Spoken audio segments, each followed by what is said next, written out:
السلام علیکم ورحمۃ اللہ وبرکاتہ۔ بسم اللہ الرحمن الرحیم۔ تجوید کی کلاس نمبر 6 کے ساتھ حاضر ہوں۔ آج ہم انشاءاللہ حروف مدہ کو پڑھیں گے، سمجھیں گے۔ حروف مدہ کن کو کہتے ہیں، کون سے حروف ہیں جنہیں حروف مدہ کہتے ہیں، اور ان کو پڑھنے کا طریقہ کیا ہے، اور ان کو کس طریقے سے پڑھا جائے گا۔ اور یہ بہت ہی خاص سبق ہے، اور یہ وہ غلطی ہے جو لحن جلی میں آتی ہے، جو کہ عام طور پہ لوگ کرتے ہیں اور انہیں پتہ نہیں ہوتا، اور یہ غلطی قرآن پاک میں حرام ہے۔ یہ غلطی قرآن پاک میں حرام ہے۔ تو آج انشاءاللہ ہم حروف مدہ کو پڑھیں گے، اور اس کو بہت اچھے طریقے سے آپ لوگوں نے یاد کرنا ہے، اور پھر اس کی پریکٹس بھی کرنی ہے انشاءاللہ۔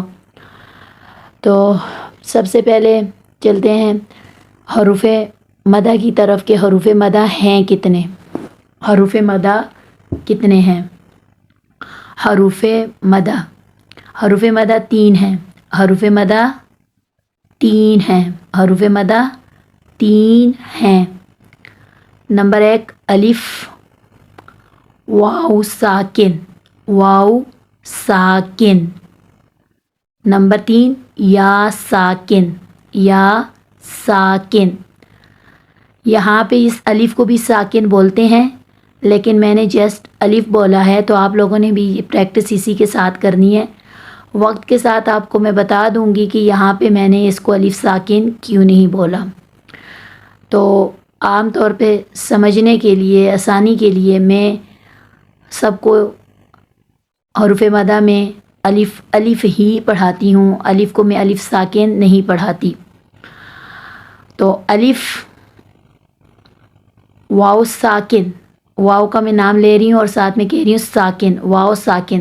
جس حرف کے اوپر جزم ہوتی ہے آپ کو بخوبی پتہ ہے کہ اس حرف کو ساکن کہتے ہیں۔ اور نمبر 3 یا ساکن۔ تو ہمارے پاس حروف مدہ یعنی وہ والے حروف جن کو لمبا کر کے قرآن پاک میں پڑھا جاتا ہے، وہ والے حروف جن کی آواز لمبی ہوتی ہے، وہ کتنے ہیں؟ نمبر 1 الف، نمبر 2 واو ساکن، اور نمبر 3 یا ساکن۔ اب دیکھ لیتے ہیں کہ یہ کب مدہ ہوں گے۔ الف بھی قرآن پاک میں بہت زیادہ ہے، واو ساکن بھی بہت زیادہ، اور یا ساکن بھی بہت زیادہ ہے۔ تو اب ہمیں پہچان کے لیے بھی تو کچھ کرنا ہوگا۔ ہمیں کیسے پتہ چلے گا یہ الف مدہ، اس کو لمبا کریں گے، اس کو نہیں کریں گے؟ یہ واو ساکن ہے تو یہ مدہ ہے کہ نہیں ہے؟ یا ساکن مدہ ہے کہ نہیں ہے؟ اس کو لمبا کر کے پڑھیں گے یا نہیں پڑھیں گے؟ تو اس کی پہچان کر لیتے ہیں کہ یہ الف، واو ساکن اور یا ساکن مدہ کب ہوں گے، کب ان کی آواز لمبی کر کے پڑھی جائے گی۔ تو الف سے پہلے والے حرف کے اوپر زبر ہو، الف سے پہلے والے حرف کے اوپر زبر ہو۔ حرف کی کوئی قید نہیں ہے، حرف کوئی سا بھی ہو سکتا ہے، اسی وجہ سے یہاں میں نے صرف نشان لگایا ہے، حرف نہیں لکھا۔ حرف کوئی سا بھی ہو سکتا ہے۔